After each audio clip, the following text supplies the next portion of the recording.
Olá, está no ar mais uma edição do Porto Alegre em Debate. No programa de hoje a gente dá seguimento à série sobre direitos humanos. Hoje o assunto é trabalho infantil. Conforme os dados da Prefeitura encontrados no site do governo, em 2020 triplicaram os novos casos de crianças e adolescentes em situação de trabalho infantil aqui na capital. Em 2019, 120 novos casos e no ano seguinte chegaram a 334. No primeiro trimestre de 2021, de acordo com os registros da Central de Abordagem, estima-se que das 625 crianças e adolescentes encontradas em situação de trabalho infantil, 126 passaram pela primeira abordagem. Para a gente entender o que é esse trabalho de abordagem a essa situação, como a gente pode, em conjunto, combater o trabalho infantil aqui na capital, a gente recebe no programa de hoje a Patrícia de Mello Sanfelice Fleischmann, que é procuradora do Ministério Público do Trabalho aqui do Rio Grande do Sul. Também a Dinamárcia de Almeida, que é conselheira tutelar e também membra da Comissão Municipal do Programa de Erradicação do Trabalho Infantil, o COMPET, aqui no município, e também a Damares Aguirre, que é assistente social e também coordena o serviço de abordagem social da ONG Pequena Casa da Criança, também faz parte aí do COMPET, a Comissão Municipal do Programa de Erradicação ao Trabalho Infantil. Muito obrigado pela presença de vocês aqui com a gente na TV Câmara, no Parlamento, onde a gente percebe que tem se aumentado a discussão, principalmente no ano passado, enquanto nós tínhamos algumas comissões que trabalhavam com o assunto um pouco mais de perto. Queria começar contigo, Damares, entendendo um pouco essa importância do trabalho de abordagem para identificar uma situação de trabalho infantil, né? O quanto isso é delicado e é preciso de um trabalho realmente muito contínuo para que essa situação ela realmente mude. Bem-vinda. Obrigada. Bem, acho que é importante trazer, então, que em Porto Alegre são 11 núcleos, né, de equipes de abordagem social. Eu faço parte de uma das equipes que atua na região Cruzeiro e Cristal, né, pela instituição Pequena Casa da Criança. O serviço de abordagem social, ele tem uma parceria, então, né, com a Prefeitura de Porto Alegre, com a FASC, e nós atuamos tanto na identificação, na abordagem social, na busca ativa de crianças, adolescentes em situação de trabalho infantil, mas também de moradia, né, também temos crianças em situação de moradia, e no acompanhamento dessas crianças e de suas famílias. Então, para além desse acompanhamento da criança, do adolescente, se dá todo um atendimento, um acompanhamento a nível familiar, junto com a rede de proteção, né, dos seus devidos territórios de residência. Como falávamos, é um serviço de fato que ele tem que ser sistemático, contínuo, é um serviço de aproximação, de identificação. Por vezes essas crianças, esses adolescentes não estão acompanhados por adultos, né, no qual então se aumenta a situação de violação, né, de exposição dessas crianças. Então é um trabalho que ele tem que ser feito a partir muito do vínculo, do diálogo, da conversa, buscando identificar de onde vêm essas crianças, qual é o território que elas residem, né? Quais são as demandas dessa família. Então, até conseguir se chegar nessa família, se fazer uma identificação, um levantamento de demandas, é um período, é um prazo que por vezes ele pode ser mais curto, mais rápido, mas ele também pode ser um processo bem demorado, inclusive pela vinculação, porque por vezes se tem um receio de uma aproximação de um serviço da assistência social. Mas o nosso intuito é trabalhar junto com a rede num processo de reinserção social dessas famílias, dessas crianças, desses adolescentes junto com a rede. Né? Então, buscando a retomada de vínculos familiares, espaços de convivência, de escola. Muito bacana. A gente queria registrar que para você que nos acompanha, a gente convidou o presidente da FASC para participar, o Cristiano Rorato, mas em função de agenda ele não vai poder se fazer presente nesse debate. Fica para a próxima e obrigado ao retorno da FASC. Dinamárcia, esse trabalho com as famílias é muito delicado também, né? De convencer, de fazer essa família entender o que está acontecendo, porque muitas vezes pode ser que haja uma confusão do que realmente é um trabalho infantil e do que não é também. Bem-vinda. Obrigada. Sim, nós, como Conselho Tutelar, né, da cidade, nós atendemos, sim, diversas situações onde as crianças e os adolescentes acabam sendo expostos por N motivos, N situações, mas a principal é a financeira, né? que acaba levando essas crianças e os adolescentes para essa situação, né? Que é essa, quando se trata de criança, eles vão estar acompanhados de um adulto ou não. Mas quando se trata de um adolescente, por muitas vezes é aquele adolescente que não tem aquela oportunidade formal de um emprego, de um estágio, né, de um jovem aprendiz, porque ele também teve que muito cedo parar de ir para a escola para poder ficar em casa, muitas vezes cuidando dos irmãos. E também a gente fala do trabalho infantil, que a gente vê nas sinaleiras, mas existe uma outra forma de um outro trabalho infantil, que é o trabalho infantil doméstico, que muitos acabam não podendo frequentar a escola por conta que tem que ajudar os pais em casa para cuidar dos irmãos, que estamos assim precisando de vagas em escolas de educação infantil, para aqueles responsáveis poderem dar conta do sustento dos seus filhos. E para poder isso acontecer, muitos não vão para a escola, e aí acaba acontecendo essas situações. Muitos já pegam o gostinho da rua e acabam ficando, e aquilo se torna uma sobrevivência.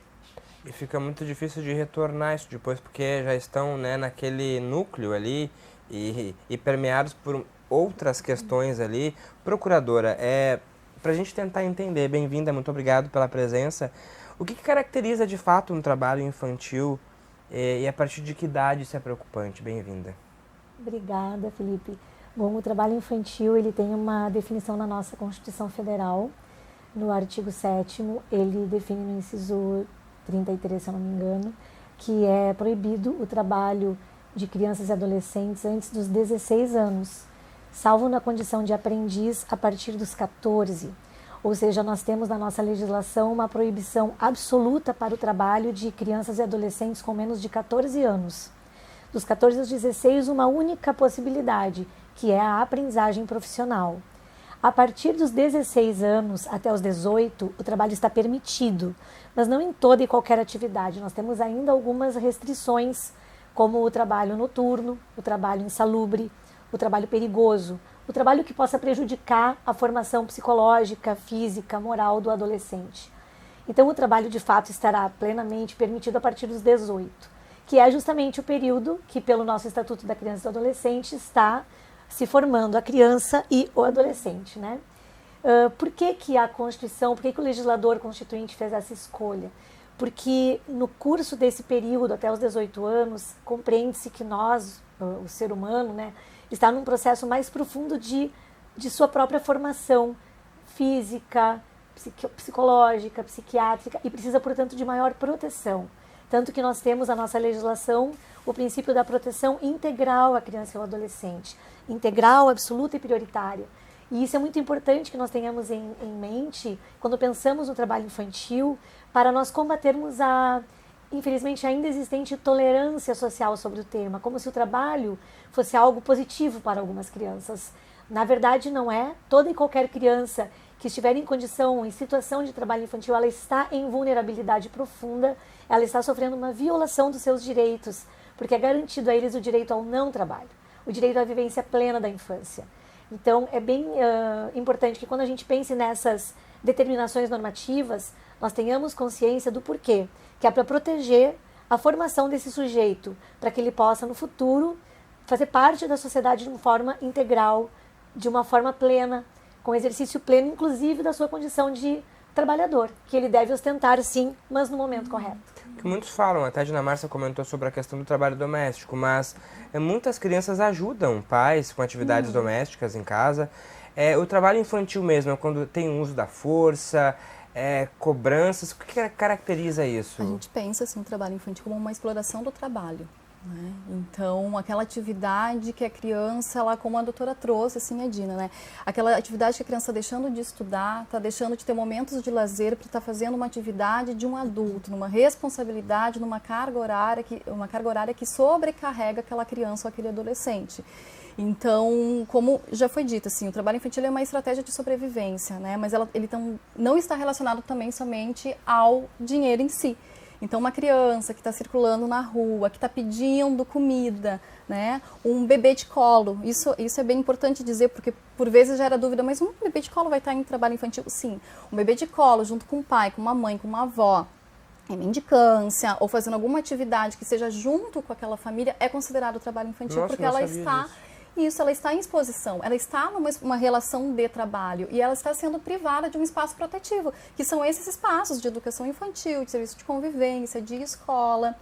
E algo que é muito importante poder falar, quando se fala de trabalho infantil, de não naturalizarmos, não entendermos que é uma forma também de terminar com a pobreza, porque na verdade o trabalho infantil ele perpetua, né, ciclos de pobreza dessas famílias, né? Então, à medida que a criança vai para a rua, ela deixa de ir para a escola, ou ela consegue manter durante um período, um tempo, a escola, o serviço de convivência, mas à noite ela vai para a rua, né? Então, hoje a gente vivencia também esse novo fenômeno, digamos assim, né? Que as crianças, os adolescentes, eles estão em espaços protetivos, mas durante o final do dia eles vão para a rua vender, pedir.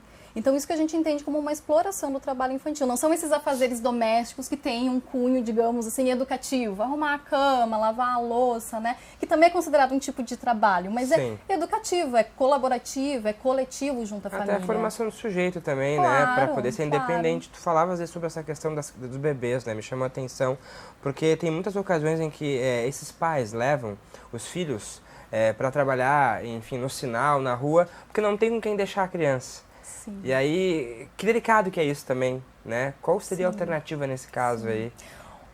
O que nós, assim, enquanto um serviço de abordagem, um serviço de acompanhamento, né, realizamos? A gente, junto às famílias, a gente busca construir um plano de acompanhamento, né? Então, poder entender quais são as demandas que essa família, né, perpassa, porque como eu trouxe, assim, nós acompanhamos toda a família, né? Então, assim, não é só a criança, adolescente, é desde o avô que daqui a pouco necessita de um encaminhamento para um BPC, né, um atendimento clínico, e poder mapear quais os serviços que essa família precisa acessar para garantir essa proteção, essa infância protegida, né? Agora, 12 de junho foi o Dia Mundial do Combate ao Trabalho Infantil.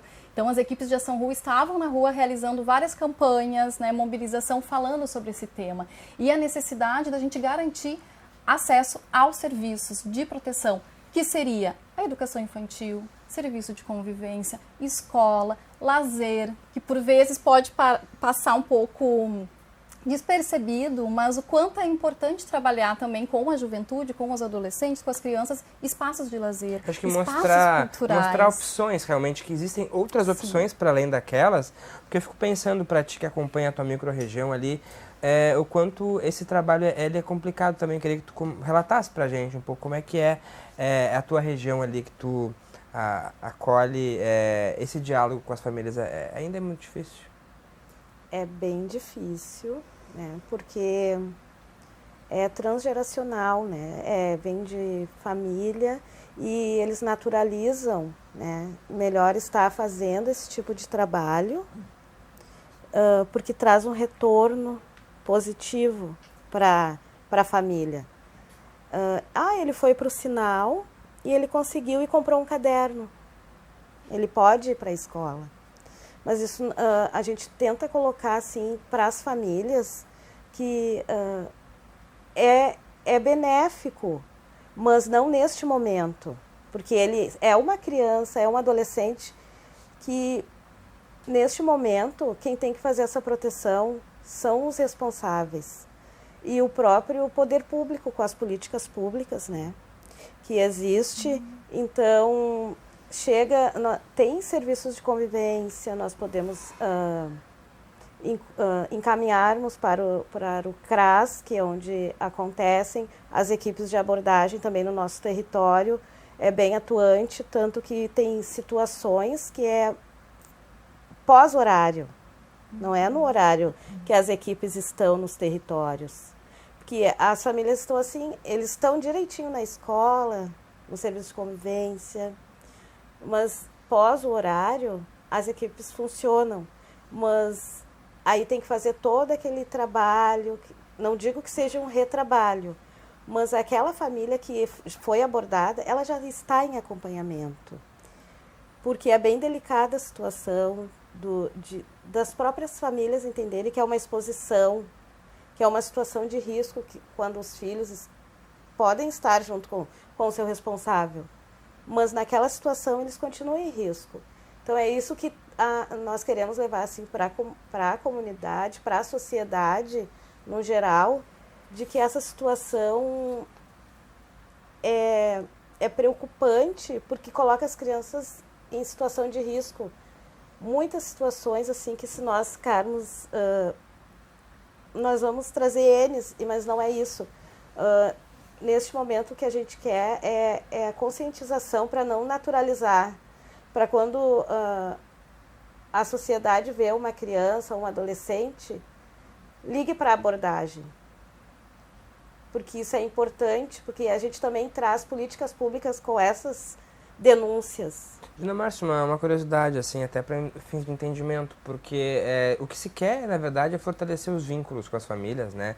Nunca, em hipótese, é tirar a criança da família, né, obviamente, mas quando há uma questão de negligência, de violação de direitos, né, como que, por exemplo, o Conselho atua nesse sentido, assim, de verificar uma situação nesse sentido, que a família está sendo negligente? Como que é o procedimento que vocês fazem? Nós chamamos a família, né? Aplicamos as medidas de proteção cabíveis para aquele momento, requisitamos aos serviços, como a SMED, a própria FASC, para um espaço de proteção para essas crianças. Pois é, e aí olha o quanto isso é delicado, porque olha, são vários hiatos que a gente vê, né? Sem a questão da infância, sem a criança estar podendo ser criança de fato, e esse desvínculo com a família. Olha quantos problemas podem ser ocasionados para essa mente dessa criança. Sim, a gente não tem noção, se a gente não estuda o tema e não se interessa por ele, a gente não consegue perceber a quantidade, o que são esses riscos que estão, quando a gente está falando de trabalho infantil. A criança e o adolescente estão em formação, como a gente conversou antes. O que isso significa? Que, por exemplo, a coluna dessa criança e desse adolescente não é forte o suficiente como a coluna de um adulto para encarar, por exemplo, pesos, né? A pele de uma criança e de um adolescente não tem a mesma proteção contra os raios solares que um adulto. A visão de uma criança e de um adolescente não está plenamente formada, eles não têm completa visão periférica. Por isso que criança e adolescente se bate mais, volta e meia cai, porque não tem a mesma condição visual que o adulto tem. E tudo isso, quando ela está numa situação de trabalho, fica muito mais evidente, porque o trabalho, ele é uma situação, é um ambiente, qualquer que seja, um ambiente de muitos riscos para o adulto. Tanto que a gente, né, infelizmente, tem um número muito alto de acidentes que ocorrem no trabalho. Se é um ambiente com riscos para um adulto, imagine para uma criança, que ainda ou mesmo um adolescente. Porque mesmo aquele adolescente que está, digamos que já ficou alto, está mais alto que o pai, ele ainda é um adolescente, ele ainda está formando a sua coluna ainda não sabe como é que ela vai ser definida exatamente. E isso nos mostra muito quando a gente conversa sobre esse tema, nos vários espaços que a gente frequenta, de repente alguém diz, nossa, agora eu entendi o meu problema de coluna. O adulto reconhecendo que ele trabalha desde a infância e isso trouxe um problema lá na vida da frente, lá na frente trouxe. Isso a gente só vê no futuro. Mas nós temos estudos estatísticos que nos mostram que isso acontece. Então a gente pode sim prevenir para as crianças de hoje não passarem pelo que nós adultos estamos enfrentando, adultos que trabalharam muito cedo. Claro. Né?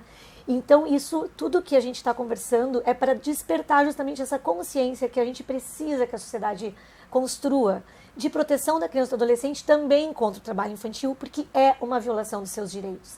Além dos riscos físicos que a gente está falando, sim, a frequência escolar ela não é suficiente para garantir que aquele adolescente vai ter um lugar no futuro. Ele precisa ter condição de aproveitamento escolar. E o trabalho infantil, ele tira tempo do adolescente, da criança, da dedicação à escola. E eles também precisam de tempo para brincar, porque isso faz parte da construção do sujeito. E a gente precisa disso no futuro. Eles precisam ser criança.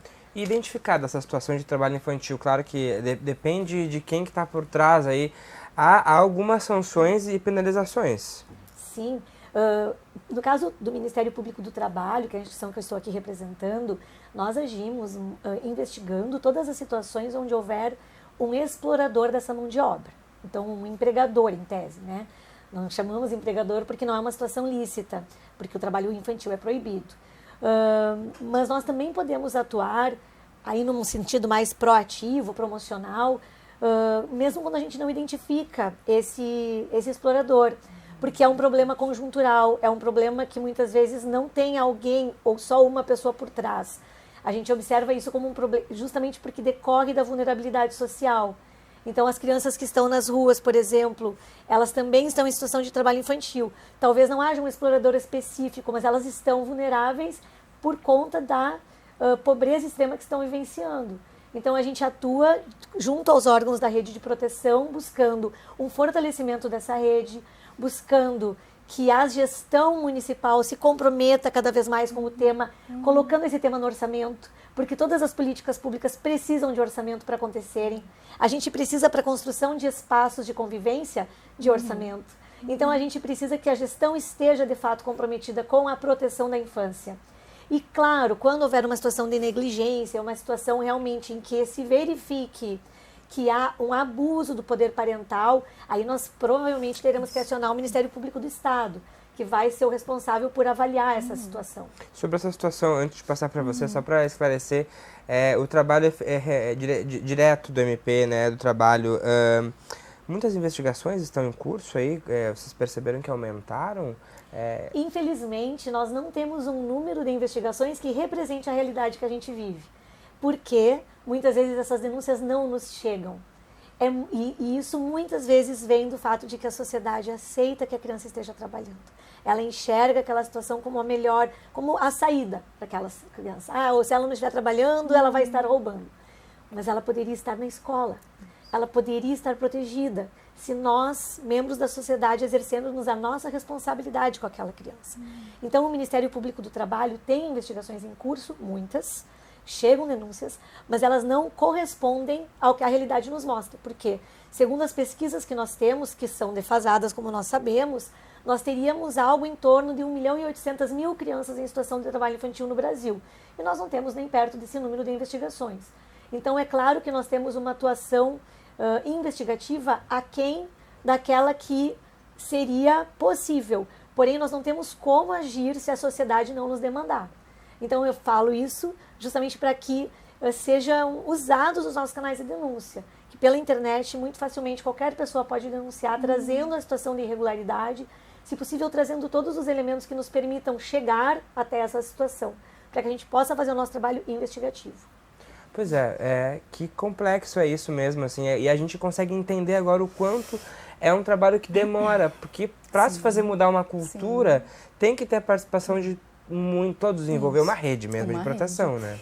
Isso que eu ia trazer, assim, a nossa perspectiva de atuação, ela se dá junto às famílias, mas não num processo de culpabilização, de responsabilização, e nós entendemos que essa responsabilidade ela não é só da família, então ela perpassa pelo poder público, ela perpassa por nós enquanto cidadãos, né, a sociedade civil, temos aí as instituições, né, que executam o serviço de abordagem, então é nossa responsabilidade também, conselho tutelar, então é uma rede de proteção que precisa garantir esse direito da criança e do adolescente, então acho que isso é bem importante trazer, né, nós tratamos sim o trabalho infantil como uma violação de direitos, né, tratamos como os canais de denúncia, mas a nossa aproximação, o nosso vínculo com a família, ele se dá por via de uma responsabilização, mas entendendo que é uma estratégia de sobrevivência. Então, um fortalecimento que é necessário, como a doutora traz, assim, da rede, né? Hoje nós trabalhamos em rede, na Cruzeiro, no Cristal, em outros territórios, os CRAS, os CREAS, serviço de abordagem, as escolas, unidades de saúde, porque essas famílias, elas perpassam por todos os diferentes setores, diferentes políticas públicas. Então, o quanto é necessário a gente estar articulado para poder entender que essa família, ela inicia daqui a pouco também um atendimento, um acompanhamento por uma situação de trabalho infantil, mas a complexidade que perpassa ela é muito maior. As situações de vulnerabilidade social, os fatores sociais como o desemprego, como renda, saúde, educação, eles são muito maiores. Quando a gente fala de dados, inclusive, A gente vem de uma pandemia, né? Então, assim, não temos mais uma crise sanitária, mas a gente vive uma crise ainda econômica e social. A gente precisa falar disso. Muitas famílias foram para a rua, foram para o trabalho infantil em meio à pandemia.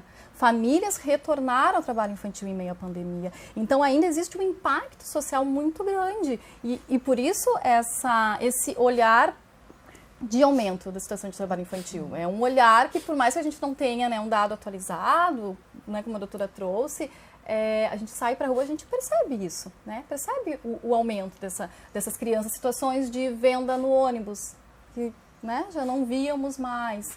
Então, quanto é necessário o fortalecimento da rede? E aí a gente precisa falar, né, de investimento em políticas públicas, né, na educação, como a doutora trouxe. Não tem como se manter a longo prazo um adolescente, uma criança trabalhando, estudando, indo para um serviço de convivência, tanto que nós temos um número ainda baixo no jovem aprendiz inserido, porque a gurizada tem uma escolaridade abaixo do que se exige. Para poder alcançar. Né? Para conseguir disputar essas vagas. Né? Então, a gente precisa entender e desmistificar que o trabalho infantil ele não é uma alternativa. A médio, longo prazo, ele acaba afastando a criança da escola, colocando em situações de outras violações de direito, e a gente pode falar da exploração sexual, do tráfico, como piores formas de trabalho infantil, né? Porque são consideradas piores formas de trabalho infantil. Então, quanto essas crianças elas estão expostas a outras violações e a complexidade, então, numa situação como essa que você deu exemplo, uma criança vendendo ali, né, no transporte, por exemplo. Como que se daria uma abordagem? Alguém da abordagem poderia chegar nessa criança para abordá-la? É mais difícil, né? Pois justamente por esse trajeto, esse trâmite que a criança está fazendo naquele local. Já aconteceu situações de que está no ônibus tal, mas aí tu conseguir chegar até o ônibus já é mais difícil. O que acontece? Geralmente as pessoas solicitam, ligam, sinalizando que tem uma criança, adolescente na parada de ônibus, né? Então, a gente consegue deslocar, fazer essa identificação dessa criança, se a criança também, né, nos passa as informações que sejam suficientes para que a gente consiga depois localizar essa família, entender se essa família é daquele território, se é de um outro território, reside em um outro território. Hoje, falando muito especificamente Cruzeiro e Cristal, que é a área de atuação, né, do serviço da Pequena Casa da Criança, as crianças e os adolescentes, eles deslocam para Sul, Centro-Sul e Centro. Né? Então, nós temos um número baixo de abordagens no nosso território, mas um número muito expressivo de famílias em acompanhamento, porque essas crianças elas são identificadas por um outro núcleo de ação rua, eles nos encaminham as informações e a gente vai fazer a busca dessa família. Então, tem toda uma caminhada de qualificação, de informação também, de tentar identificar essa família. Então, é um trabalho, sim, muito complexo, porque as crianças, às vezes, não passam todas as informações, não passam os dados, né, reais, o nome, o endereço. Então, tem que ser todo um trabalho também de busca ativa dessa família junto com a rede de proteção do território.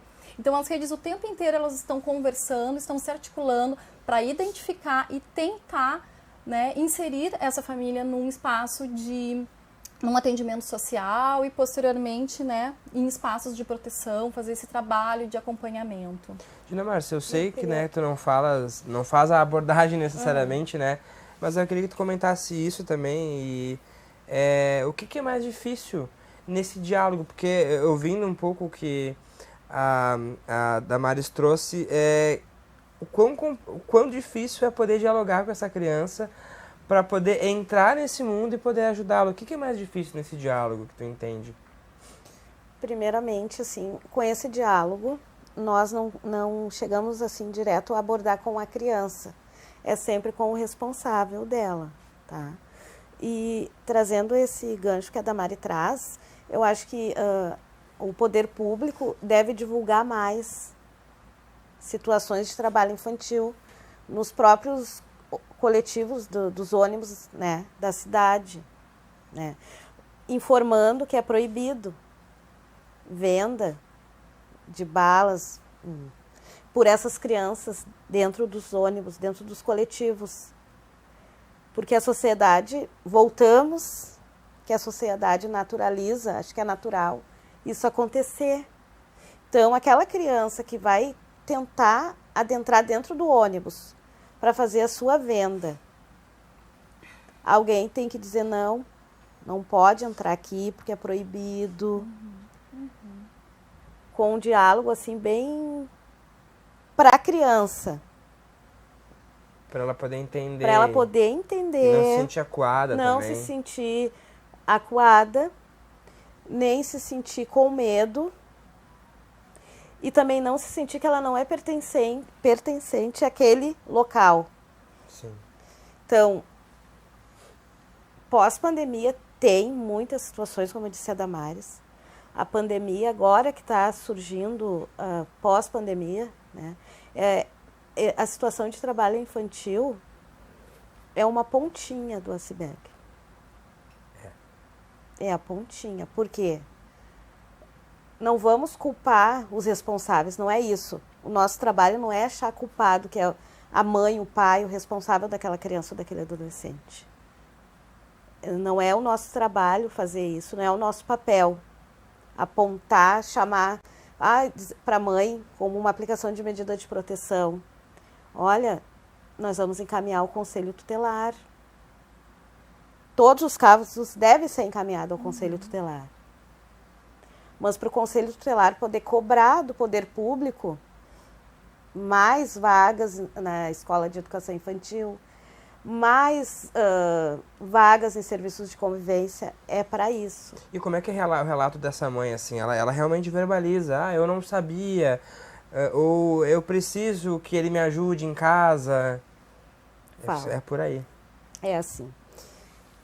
Então, aí quando a gente atende aquela mãe que chegou até nós por meio da própria rede, quando a rede, com toda a situação, com todos os argumentos, com todas as situações que levou para o responsável, e mesmo assim aquela criança continua naquela situação, aí entra o conselho tutelar. Mas não para punir a família, nem a própria criança, nem o adolescente, mas para poder, porque às vezes eles entendem, chegou no conselho tutelar, vão tirar meus filhos de mim. Não, não é isso. Não é o nosso papel. Bem pelo contrário, é para para continuar com os laços familiares. Nós levamos toda a situação de que a criança não pode ficar exposta, porque é vários riscos, muitas situações, e que muitas vezes a própria rede está atendendo aquela família e a rede tem um limite com essa família. Poder interferir. E aí quando chega para nós, eles enxergam e entendem que o conselho tutelar vai tirar os filhos, mas não. Nós vamos junto com a rede para que isso não aconteça. Daí é um outro trabalho de conscientização também. Mais entender uma o trabalho de conscientização vocês. para poder entender. Daí eles chegam lá, muitas vezes, conselheira, por favor, não tira meu filho de mim. Ele nunca mais vai voltar para a esquina. Daí a gente senta, diz, calma, mãezinha, vamos conversar, é isso, mas nos tenha como, não amigos, mas como um órgão de proteção também. Que importante ouvir essa fala dela, porque a gente não sabe, né, os acordos feitos também em núcleos familiares, que daqui a pouco a gente não sabe o risco que a criança também pode estar correndo, da maneira como daqui a pouco a abordagem é feita também. Sim, não, com certeza, o trabalho do Conselho Tutelar é super importante, é um órgão que está na ponta do enfrentamento das diversas violações de direitos, né, que a gente observa na nossa sociedade. Então é bem interessante esse relato da Dinamárcia para a gente ter uma ideia, né, de como que realmente é estar nesse lugar de um olhar mais próximo da situação, porque o Ministério Público do Trabalho, por exemplo, ele olha de um outro espaço, um espaço mais distante, né? Mas o nosso papel é semelhante. Qual é a ideia? Proteger aquela criança, aquele adolescente, tirar da situação de eventual violação que pode estar sofrendo, para ver como sempre a gente tem que trabalhar em rede. Que cada um tem uma função e a gente só vai ter realmente resultado se todo mundo fizer o seu papel. Se a gente tiver desde o comecinho da rede até lá no final, todo mundo exercendo seu papel da melhor forma possível e sempre tendo em vista o melhor interesse da criança e do adolescente, porque é neles que a gente deve sempre estar pensando. Eu ia trazer com relação ao protocolo de gestão intersetorial, né? Nós temos em Porto Alegre um protocolo de gestão intersetorial desde 2016, no qual ele vem fortalecendo a rede, né? E as ações intersetoriais, que é disso que a gente está falando, né? Cada serviço tem um papel no enfrentamento ao trabalho infantil. Então, do que compete ali o serviço de abordagem, nós temos uma equipe de educadores sociais, de técnicos sociais, né, no município de Porto Alegre, vinculados, então, ao serviço de abordagem, que realizam essa aproximação com muito manejo, com muita calma, porque isso, uma situação pode colocar em risco uma criança que está na sinaleira, dependendo de como se aproxima, a criança sai correndo. Então, nós temos situações que, por vezes, nós temos que ter muito cuidado ao se aproximar. Então, por isso, ela não é uma saída imediata, ela é uma construção, é um processo, né, de aproximação, de identificação, primeiramente, né, identificação, mapeamento, como temos situações e locais crônicos de trabalho infantil em Porto Alegre, que vão passar na sinaleira e vão ver todos os dias crianças, adolescentes em trabalho infantil naquele local. Situações crônicas de muitos anos. Então, assim, tem todo um processo de aproximação, tem todo um manejo que é necessário, estratégias que são necessárias. Então, as equipes também trabalham muito com o lúdico. Quando a gente fala do brincar, né, é um direito. Né? É um direito, é por uma infância protegida. A gente quer que as crianças estejam na rua, não trabalhando, a gente quer que as crianças estejam na rua circulando para ir para a escola, brincando, acessando uma praça. Né? Então, por vezes, também é uma estratégia essa aproximação das equipes por meio de uma fala mais tranquila, por uma atividade lúdica, um futebol. A gente pensa em algumas estratégias de ação que tem como objetivo essa integração, essa relação, esse fortalecimento entre a equipe e o atendido, e a criança e o adolescente. Para além da família trabalhar com o responsável, também é necessário essas ações diretamente com a criança e com o adolescente. Então, a gente tem algumas ações ao longo do ano. E volto a dizer, em 12 de junho é o Dia Mundial do Combate, né, ao trabalho infantil. Então, se intensifica essas campanhas de mobilização, né, na cidade, visando fazer esse debate do enfrentamento ao trabalho infantil por meio do lazer, por meio, né, de ações culturais. Né? Então, quantas estratégias têm que ser pensadas para poder entender que aquela criança, aquele adolescente que está ali, ele está numa situação, sim, de exposição, de violação, né, mas que não vai ser a atuação imediata, a retirada imediata que vai solucionar, digamos assim, né? Então, é um conjunto de ações intersetoriais em rede para conseguir fazer essa aproximação, esse acompanhamento. Porque, complementando a Damares, o trabalho infantil, ele tem, na maior, 99% das vezes, a mesma raiz, o mesmo lugar, que é o lugar da vulnerabilidade, da necessidade. E a gente precisa resolver esse problema. Se a gente só tirar a criança da situação de trabalho, a gente não vai resolver o problema da criança. A gente precisa resolver o problema da família que está vivenciando essa vulnerabilidade. Não é só a criança que está vivenciando essa vulnerabilidade. Então, a gente precisa muito também de uma gestão que pense em estratégias de política de geração de trabalho e de renda, para que a gente possa ter uma solução mais concreta do problema do trabalho infantil. Porque, na maior parte das vezes, acho que vocês vão concordar comigo, né? A criança e o adolescente que estão em trabalho, eles estão porque precisam complementar a renda da família, ou às vezes eles são o instrumento para a renda da família. A gente não pode admitir isso como uma coisa natural, normal. Isso tem que ser combatido na raiz, que é como que uma criança ou um adolescente está responsável pelo sustento da família. Isso é uma inversão do papel da criança ou adolescente. Ele tem que estar protegido e não respondendo, né? Então, só que a gente, para resolver isso, precisa pensar nessas questões, da gente combater realmente a vulnerabilidade que a gente tem na nossa sociedade. De pensar em estratégias de levar, e isso também passa por vagas na escola infantil, para que as pessoas possam buscar vagas de emprego, sabendo que seus filhos estão em espaços protegidos. Exatamente. É uma cadeia, né? E também a rede, ela é fundamental. A rede não pode falhar. A rede da educação, a rede da saúde, a rede FASC, Conselho Tutelar. Ninguém pode falhar. Ministério Público não pode falhar. Nós não podemos falhar.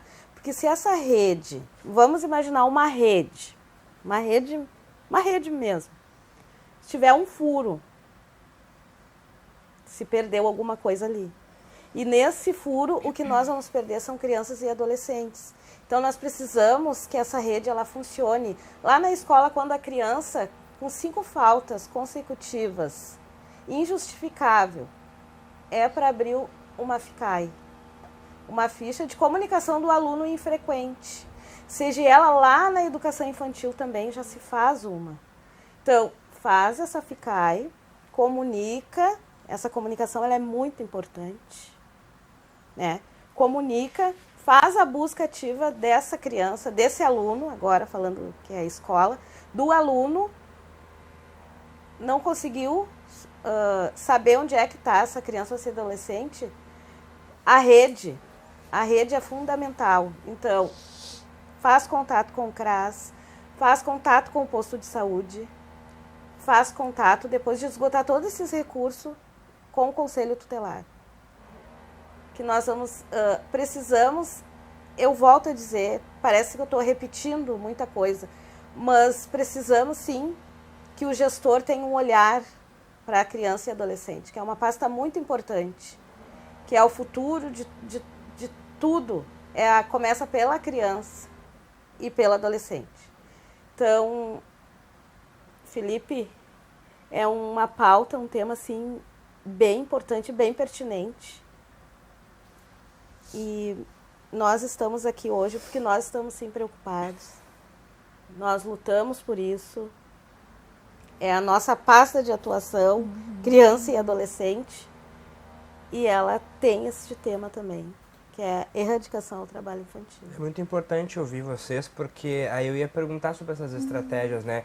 E a Patrícia falou antes sobre orçamento. Tudo passa por orçamento, contratação de mais equipes, né? Poder ter planos intersetoriais um pouco mais robustos também. Porque eu fico pensando, pela complexidade que é isso, a gente deve ter um número muito pequeno ainda de pessoas para abordagem, profissionais, considerando que tem que ter aí uma reunião de especialistas para poder se pensar isso, porque tem que ser para além da política, né? Do político esse tema. Tem que ser algo que tem que estar ali já na política do governo como algo perene ali, que não acabe realmente. Eu queria ouvir vocês, assim, é preciso de mais interesse, entendimento do governo para poder fazer com que isso se torne uma política mais efetiva, além do orçamento também. O que vocês podem trazer para a gente?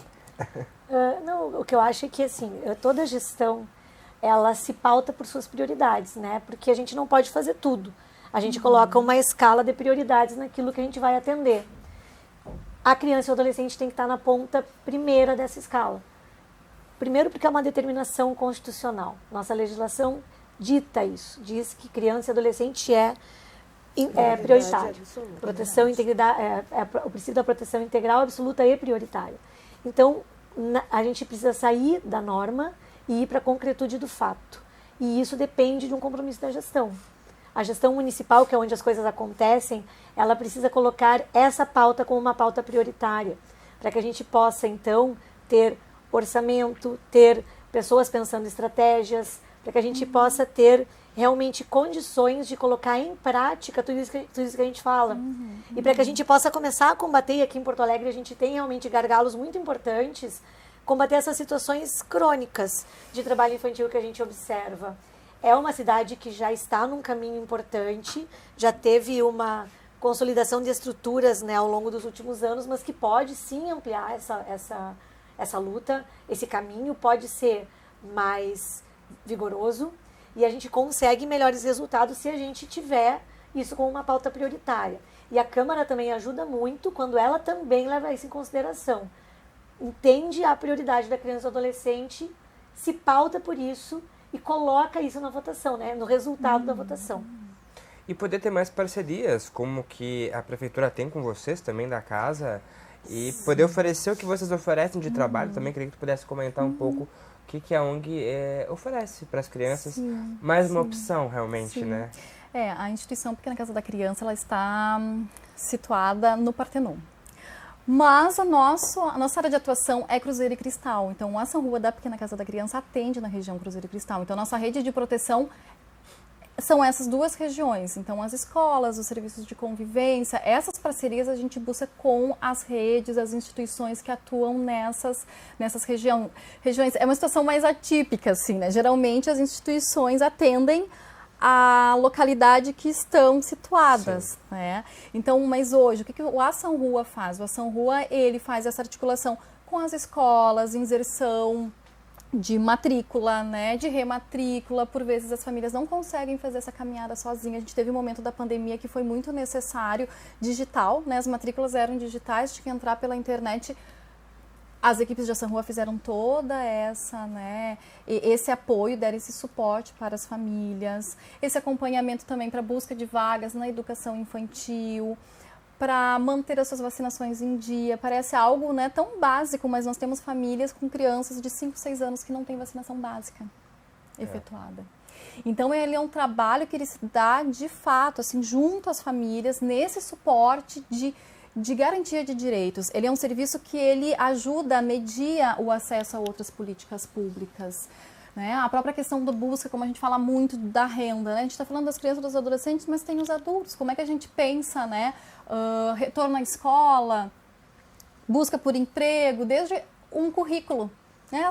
As famílias não têm acesso, muitas vezes, a um laboratório de informática, a um espaço que possa elaborar o seu currículo.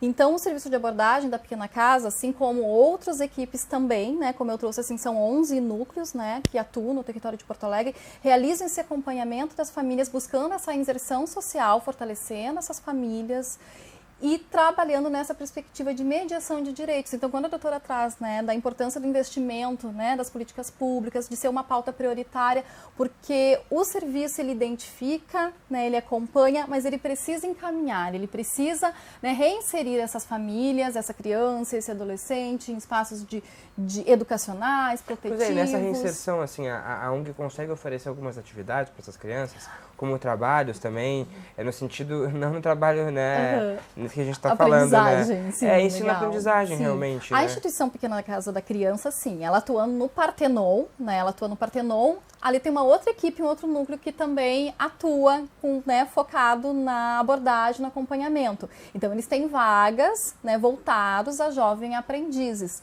né? E um dos critérios de prioridade é o trabalho infantil. Né? A gente também acho que é importante dizer que o trabalho infantil ele é prioridade para a inserção em serviços sociais, em programas sociais, né? Seja como aprendizagem, seja no serviço de convivência, educação infantil. Então, a instituição Pequena Casa da Criança, sim, ela tem, né,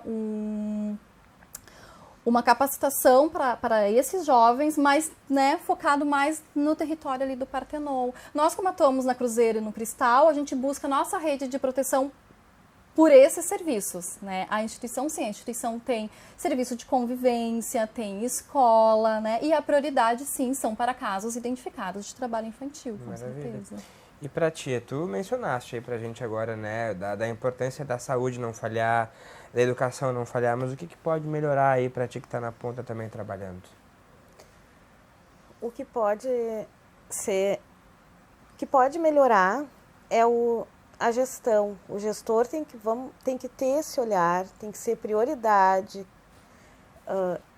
ter na pasta a prioridade criança e adolescente, para que não que vá acabar com a situação, mas que minimize, que dê um pouco mais de dignidade para essas famílias, porque é isso que nós trabalhamos com as famílias, que elas tenham dignidade, que todos têm direito de ir e vir, mas numa situação fora do trabalho infantil, que é a exploração das crianças, exploração dos adolescentes. Precisamos de mais praças públicas para as crianças poderem, finais de semana, com o responsável, com o irmão mais velho, e jogar um futebol. Fazer uma atividade física, não precisa sair do seu território, ter que se deslocar até a orla, que daí isso também já vão pegar um ônibus, vão sozinhos, porque é um espaço maravilhoso a orla. Quem não quer estar na orla? Que isso venha para as comunidades, mais espaços, mais praças, para essas crianças. Eu acho que é por aí. Eu acho que a cidade podendo oferecer realmente alternativas de lazer aí para a criança poder realmente ser criança, né? Eu queria finalizar o programa, a gente está chegando no horário, agradecendo muito a reflexão que a gente trouxe aqui hoje, podendo deixar aí para quem nos acompanha, os vereadores, o poder público também, essas reflexões de poder, né, tomar medidas aí mais consistentes para enfrentar o problema. E convidar vocês agora a deixar a mensagem final e reiterando os números, né, os canais de denúncia, Patrícia. Bom, eu também agradeço muito a oportunidade de estar aqui representando o Ministério Público do Trabalho nesse programa de debate tão importante para realmente a gente poder trazer para a sociedade o que o trabalho infantil representa, por que a gente precisa que a sociedade se engaje conosco nessa luta. E todo mundo que tiver uma notícia de irregularidade relacionada às relações de trabalho, de cunho coletivo, relacionada com criança ou adolescente, ou qualquer outra que tenha essa natureza, pode fazer denúncias ao Ministério Público do Trabalho pela internet, pelo nosso canal de denúncias, que é www.prt4.mpt.mp.br. Pode repetir? www.prt4.mpt.mp.br. Só colocar no Google também, Procuradoria Regional do Trabalho, 4ª Região ou Ministério Público do Trabalho. Vai aparecer o nosso site, nele temos o link de denúncias muito simples de ser acessado, é muito intuitivo, é fácil de preencher. Lembrando sempre que quanto mais completo o preenchimento, mais facilidade a gente tem para processar essa denúncia. E como muitas vezes as pessoas escolhem fazer a denúncia anônima, não tem problema nenhum, a gente recebe essa denúncia. Mas nesse caso é fundamental que nos tragam todas as informações, porque senão a gente não vai ter quem buscar para complementar algo que falte. Quem está fazendo a irregularidade, onde ela está acontecendo, quem está sofrendo, o que está acontecendo, da melhor forma possível. Se tiver algum tipo de prova, melhor ainda. Obrigado, bom trabalho. Agradeço, obrigada.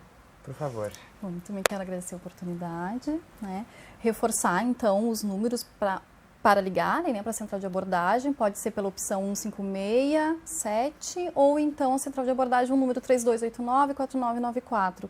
Não é necessário se identificar, mas também é possível passar a solicitação e pedir um retorno. As equipes, ao identificarem. Pode repetir o número para a gente? 3289-4994 ou 156, opção 7. Né? Então, é possível também pedir um retorno, né, das equipes que realizam essa abordagem e enfatizar que as crianças, né, tenham sua criança, adolescente, sua infância protegida, que o trabalho infantil não seja uma opção, não seja tolerado, mas que a criança possa estar estudando, possa estar brincando em espaços de proteção. Tá certo. Obrigado e parabéns pelo trabalho. Obrigada. Aí. Por favor, Dona Márcia, tua mensagem final. A minha mensagem final, primeiramente, agradecer a oportunidade. E um prazer enorme estar com a Damares, que nós trabalhamos na mesma região, e a doutora. Tá? A nossa mensagem final, a minha, né, é de que criança e adolescente é prioridade absoluta, seja ela onde estiver. Isso aí. E o Conselho Tutelar está à disposição lá na Conselho microrregião. Tutelar, nós temos 10 microrregiões na cidade de Porto Alegre. Então, eu sou da microrregião 5, Glória, Cruzeiro e Cristal. Os canais para denúncias sobre este tema, nós orientamos fazer 156 também, mas colhemos também, né, algumas denúncias, principalmente quando estamos no plantão centralizado, né, que atendemos toda a cidade de Porto Alegre. E é isso. Tá certo. Obrigado, parabéns Obrigada. pelo trabalho, pela força. Obrigado a você também que nos acompanhou. Muito obrigado pela audiência. Tema aí que a gente deve, obviamente, debater aí, começando mais um semestre aqui no Legislativo. A gente vai ver como é que vai ser essa movimentação no plenário aí esse ano. E você, claro, é convidado a nos acompanhar. Muito obrigado. Não esqueça que este e outros programas da TV Câmara você acessa por meio das nossas redes sociais. E também mais informações sobre a Câmara de Vereadores no site do Legislativo. A gente se vê na próxima edição. Tchau, tchau.